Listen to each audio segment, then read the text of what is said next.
الله الرحمن الرحيم. السيدة الوزيرة، بغينا نعرفوا شنو هما التدابير المتخذة من طرف الحكومة لإنقاذ الصانع التقليدي. شكرا. جواب السيدة الوزيرة، تفضلوا. شكرا السيد الرئيس. السيدات والسادة النواب المحترمون، عرفت الصناعة التقليدية انتعاشة مهمة مع انتعاش قطاع السياحة، وانعكست هذه الانتعاشة إيجابيا على الصادرات. فخلال سنة 2022 تجاوزنا لأول مرة سقف مليار ديال الدرهم من صادرات الصناعة التقليدية، وهذه الانتعاشة استمرت في هذه الثلاث شهور الأولى ديال 2023. وصلت الصادرات إلى 323 مليون درهم، يعني زائد 29% مقارنة مع 2022. وكترتكز استراتيجية الوزارة على جوج ديال المحاور مهمة، اللي هي هيكلة وتنظيم القطاع والرفع من القيمة المضافة. فيما يخص المحور الأول، فعلنا القانون رقم 5017 الخاص بتنظيم أنشطة الصناعة التقليدية. هذا القانون اللي كينظم 172 مهنة من الصناعة التقليدية الإنتاجية وكذلك الخدماتية، وكيمكن من حماية الحرف وحماية المستهلك، وكيمكن كذلك الصناع باش يستفدوا من التغطية الاجتماعية. فيما يخص المحور الثاني اللي كيهم الرفع من القيمة المضافة، فبالنسبة للإنتاج والعرض كنعملوا على تطوير منظومة التكوين المهني والبنية التحتية للتسويق والإنتاج.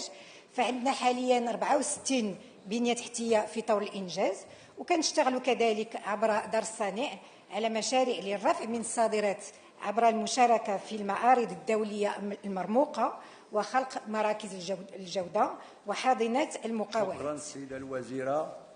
هل هناك تعقيب؟ السيد النائب، مازال لكم الوقت؟ لا استنى. مازال تفضلوا. السيدة الوزيرة، قطاع الصناعة التقليدية كيشغل تقريبا 2.3 ديال المليون صانع وصانعة. إذا تصوروا معايا العدد ديال الأسر وراء كل حرفي. القطاع مصدر عيش تقريبا ثلث ديال السكان ديال المغرب.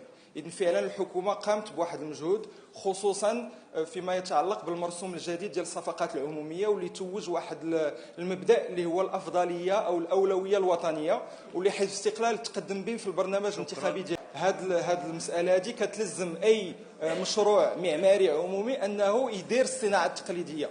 ومكننا نمشيو ابعد، يمكننا نشوفوا ان حتى المستثمر الخاص يقوم بهذه العمليه هذه. ما يمكنناش نلزموه، ولكن يمكننا نحفزوه باش حتى هو في البنايات ديالو يدير الصناعه التقليديه.